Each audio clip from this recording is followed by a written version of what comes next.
বেগুন দিয়ে ভোলা মাছের ঝোল বানানোর জন্য এখানে নিয়েছি ভোলা মাছ, আলু ও বেগুন লম্বা লম্বা করে কেটে নিয়েছি।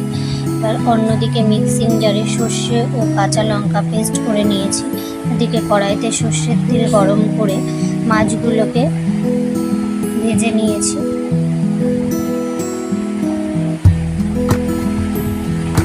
ভেজে নেওয়ার পর ওই মাছ ভাজা তেলের মধ্যেই দিয়ে দিয়েছি একটি কালো জিরে ফোড়ন।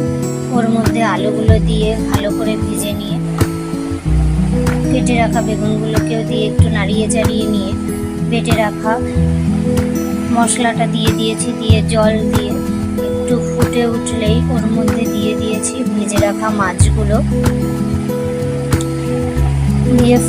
মাছগুলো দিয়ে ফুটে উঠলেই এবার কাঁচা সর্ষের তেল দিয়েই নামিয়ে নিলেই রেডি ভোলা মাছের ঝোল।